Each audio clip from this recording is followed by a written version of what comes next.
Hello दोस्तों, welcome back to फिर channel forest blaster. और मैं हूं आपका होस्ट एवी। वीकेंड बड़ा ज़बरदस्त रहा। सॉरी जी, वीकेंड की वीडियो नहीं बना सका। तो लेकिन ये कि जो फ्री व्हाट्सअप ग्रुप था उसके अंदर सिग्नल्स, ये दो सिग्नल्स दिए बीटीसी के, दोनों बड़े परफेक्ट थे। और आपको पता है मेरा छोटे मोटे और चीने मीने जो ग्रुप्स हैं इनका वाला सिग्नल नहीं होता। सिग्नल होता है प्रॉपर मोर देन 100-120 पिप्स का एक स्टैंडर्ड जो है TP1 होता है। तो अल्हम्दुलिल्लाह दोनों बहुत अच्छा प्रॉफिट के अंदर गए। फ्री व्हाट्सअप ग्रुप में बता चलो टोटली जो है वो फ्री है। लेकिन उसके जो रिक्वायरमेंट्स हैं वो यही है, उसकी कोई फ़ीस वगैरह कुछ नहीं है। लेकिन आपको ऑक्टाफिस रेक्सनेक्स का IB लिंक वीडियो के डिस्क्रिप्शन में मौजूद है, व्हाट्सअप नंबर नीचे मौजूद है, उससे आप अकाउंट बना के you can be the part of the group. और एक्टिव ट्रेडर्स ही अलाउड है भाई। ये जो आप ये बात कहें कि जी मैं स्विमर हूँ लेकिन मैं सीख रहा हूँ स्विमिंग, और मैं स्विमिंग पूल के बाहर खड़े होकर हाथ पैर चलाता हूँ और मैं स्विमिंग सीख रहा हूँ, तो जो इस किस्म के जो ट्रेडर्स हैं ना, जो कि स्विमिंग पूल के बाहर खड़े होकर हाथ पैर चला रहे हैं, तो they are not allowed to be the part of the group. Although कि जो है वो बेतहाशा जनाब जो है ना चीने मीने भी घुसे होते हैं उस ग्रुप के अंदर और अपना मंजन बेचने की कोशिश करते हैं। बहरहाल आई डोंट केयर, ठीक है, उनका भी सीखने का हक है। कुछ सीख जाएंगे तो लोगों का नुकसान कम करेंगे, कोई ऐसी बात नहीं है। खैर जो है वो बेहतरीन, हमारा जो है वो सैटरडे संडे हमारा बड़ा बेहतरीन रहा BTC की वजह से। अच्छा जो है वो रिज़ल्ट दिया। सिंपल ट्रेड थी, आसान ट्रेड्स थी। और बहरहाल ये कि अगर जो है वो BTC 98,000 को सपोर्ट बनाता है, पर आई डाउटेड के सपोर्ट बनाए 95,000 का मेरे हिसाब से TP। और 96,000 कह रहे हैं, पर 95,000 तक का आपका TP जाना चाहिए। यहाँ पर दोबारा फॉर्मेशन बनेगी तो आप कल उसको एंट्री ले सकते हैं। ज़्यादा लंबी वीडियो नहीं करूँगा, थका हुआ क्योंकि थोड़ा सा ट्रैवलिंग करके आए हैं। उसमें यह है कि गोल्ड जो है आपको 2800 ऑल टाइम हाई लगाया है, लेकिन जो क्लोजिंग हुई है उसमें प्रॉफिट टेकिंग नज़र आई है, उसमें प्रॉफिट टेकिंग नज़र आई है। So that is the clear chance कि अच्छा आपको रिट्रेस मिल जाए और 2771 तक जो है वो मार्केट जा सकती है। आपको 2813 के ऊपर का आपका एसल रखना पड़ेगा। दूसरा ये कि जो है वो सिल्वर की बात करते हैं। सिल्वर अगेन 31.65 का एक एरिया जहाँ से पहले भी रिजेक्ट हुई है मार्केट बहुत ज़बरदस्त तरीके से, और मार्केट 29 तक गई थी, तो दोबारा से यहाँ से रिजेक्शन पकड़ी है। तो आपको 31.6 के ही ऊपर का एसल रखना पड़ेगा और 30 इसका TP1 होगा। अगर 30 TP1 का मतलब ये है कि 150-200 पिप्स का TP हम बता रहे हैं आपको, छोटे TPs नहीं है। और अगेन जनाब जो है ना 29.6 तक मार्केट जा सकती है। असल चीज़ क्या होती है? Profit taking. प्रॉफिट टेकिंग अगर होगी तो वो कंटिन्यू कर जाती है तो फिर मार्केट जो है वो रिट्रेस करेगी। सिल्वर हो गया, गोल्ड हो गया, दे आर इन सेलिंग। मैंने आपको लास्ट अपनी जो वीडियो उसमें बताया था कि एक होती है ब्रेकआउट ट्रेड और एक होती है रिट्रेसमेंट ट्रेड। अब जो रिट्रेसमेंट के लिए अब बैठना चाह रहे, सेलिंग में बैठना चाह रहे, वो गेजर ट्रेंड बैठ रहे हैं। जिनको विद ट्रेंड बैठना है तो फिर गोल्ड के लिए उनको दोबारा से जो है वो 2761 तक का वेट करना पड़ेगा। वहाँ पर आएगी मार्केट तो बाय ढूंढने की कोशिश कीजिएगा। सिल्वर की बात करते हैं तो सिल्वर 29.65 तक का वेट करना पड़ेगा अगर वहाँ से रिट्रेस होता है इन लेवल से। तो अगर नहीं भी होता तो ऑल टाइम हाई लगाता जाएगा। जो कहते हैं नहीं, हमने ट्रेंड के साथ ट्रेड करनी है, तो इस चीज़ को बहरहाल समझना है। ये चीज़ें मैं ग्रुप के अंदर समझाता ही हूँ, वीडियो के अंदर समझाने की कोशिश करता हूँ कि जी that is how you need to trade. अच्छा, तो ये तीन तरह की जो है वो हैं मामलात हैं। अब आपको अपने आप को पोजीशन करना है कि आपको किस तरीके से बैठना है, किस जगह के ऊपर बैठना है। विदाउट एसल्स जो है वो मत लीजिएगा, ट्रेड्स मत लीजिएगा। लेकिन ये जो एटीट्यूड है 70-80 पिप्स का एसएल और 30 पिप्स का टीपी, इससे बाहर निकलिए। ये जो एक फ्रॉड हो रहा है इस चीज़ से बाहर निकलना है भाई। ये इस चीज़ को अगर आप अवॉइड कर सकेंगे तभी आप अपने अकाउंट को ग्रो कर सकेंगे, अदरवाइज़ नहीं कर सकेंगे। ऑयल, ट्रंप ने जो है 10% जो इम्पोर्ट ड्यूटी लगा दी है कैनेडियन ऑयल के ऊपर, तो जो है वो जिसकी वजह से अब ऑयल के बुलिश आने के चांसेस हैं।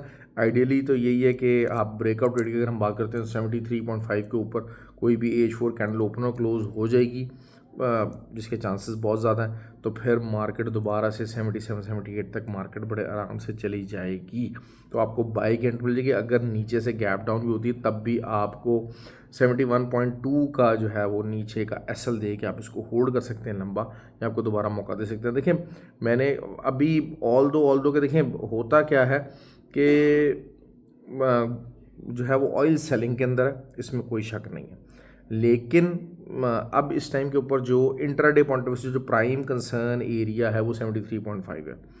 अच्छा, अब ऑयल सेलिंग के अंदर क्यों? ऑयल ज़्यादातर मूव करता है डिमांड एंड सप्लाई रूल के ऊपर, और डिमांड इस टाइम पे कम है, सप्लाई ज़्यादा है, इसमें कोई डाउट नहीं है, इसमें there is no doubt about it. तो अब जब ये चीज़ है तो आपको जो है वो आपको इसमें ऑब्वियसली ऑयल की प्राइसेस नीचे जाती जाएंगी। लेकिन क्या होता है कि एक शॉर्ट टर्म इम्पैक्ट होता है। वो शॉर्ट टर्म इम्पैक्ट यही है कि आपका जब ट्रंप ने पाबंदी लगाई है, 10% की इम्पोर्ट ड्यूटी लगाई है कैनेडियन ऑयल के ऊपर, तो दिस मीन्स के ऑयल की प्राइसेस इंक्रीज़ करेंगी उस ऑयल के ऊपर भी जो कि अमेरिका को रेडीली अवेलेबल है राइट आउटसाइड द कैनेडा। तो और अमेरिका सबसे बड़ा इस टाइम पे इम्पोर्टर है। अब जब अब ऑयल की बात होती है तो फिर ऑब्वियसली जो ऑयल की डिमांड है, अगर हम कैनेडियन ऑयल वो लेते हैं तो उसको भी उतना ही पड़ रहा है, जबकि वो गल्फ से अगर आप ऑयल लेते हैं तब भी वो उतना ही प्राइसेस कॉस्ट कर रहा है अमेरिका को।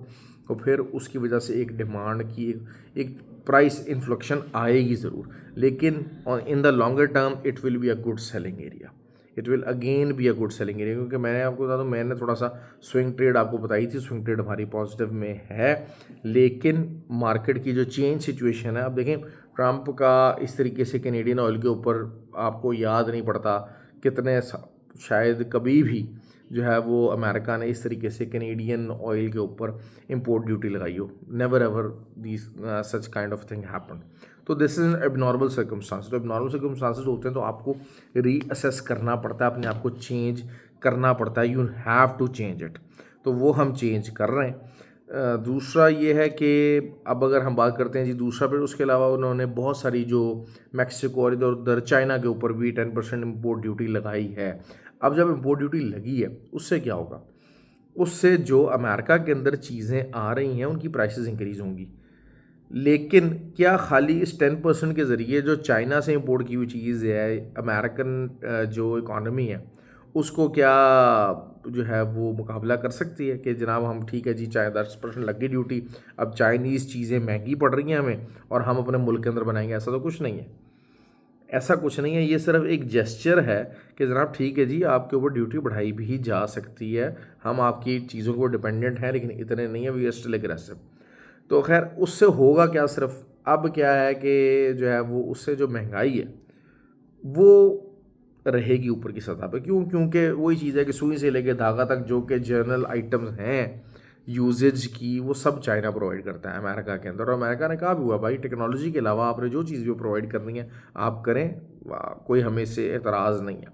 अब उसके ऊपर उन्होंने 10% अपनी ड्यूटी लगाई है, एतराज़ किया है, तो उससे जो चीज़ें हैं वो कॉस्ट ऑफ लिविंग वो थोड़ी सी महंगी ज़रूर होगी। जो महंगाई की जो शरह है वो जिस तरीके से कम की बात हो रही है वो इतनी जल्दी कम नहीं होगी।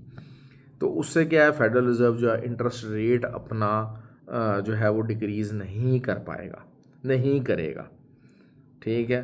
तो जब नहीं करेगा तो फिर गोल्ड के ऊपर प्रेशर आना चाहिए। गोल्ड ने ऑल टाइम हाई लगाया है, प्रॉफिट टेकिंग होनी चाहिए, अच्छा लोग पैसा बनाएंगे।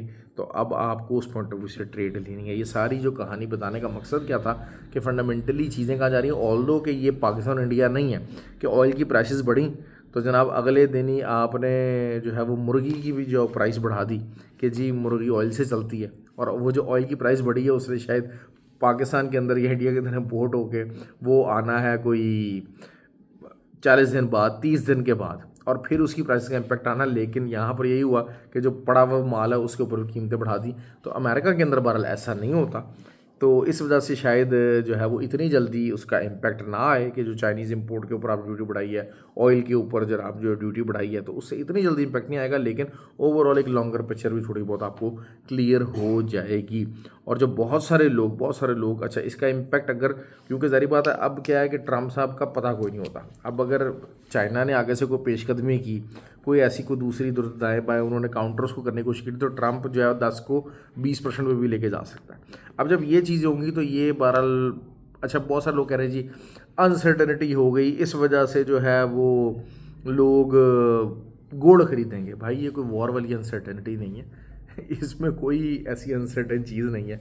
मुल्क अपने लिए ड्यूटीज़ लगाते हैं, सब कुछ करते हैं, हर चीज़ करते हैं अक्रॉस द बोर्ड। उन्होंने अपनी पॉलिसी, फाइनेंशियल पॉलिसी चेंज की, इससे अनसर्टेनिटी कुछ भी नहीं हुई है। इसका एक इकोनॉमिक्स के मुताबिक फाइनेंशियल इम्पैक्ट है वो आएगा और वही जो है वो लिया जाएगा। बहरहाल आपको जो चीज़ें बता दी, बाकी नैस्डैक की और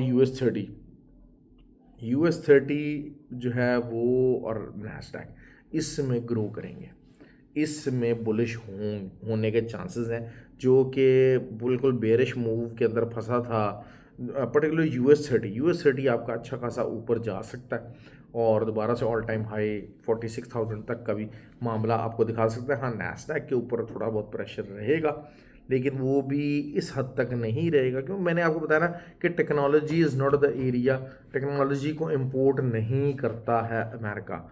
हुआवे की मिसाल आपके सामने है कि टेक्नोलॉजी की इसकी जो है चाइनीज़ को उसको ब्लॉक किया था।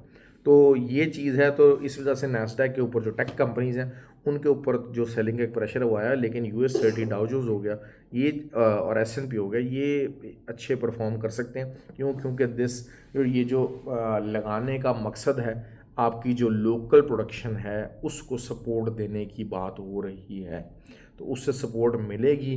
फ़ौरन उसका इम्पैक्ट नहीं आएगा, लेकिन एक फंडामेंटली, एक साइकोलॉजिकली चीज़ ज़रूर क्रिएट होती है। और जो बहुत बड़ी इकॉनमी है ना यार, 10% अच्छा खासा बन जाता है। उसकी वजह क्या है कि बिलियंस ऑफ डॉलर्स की इम्पोर्ट है।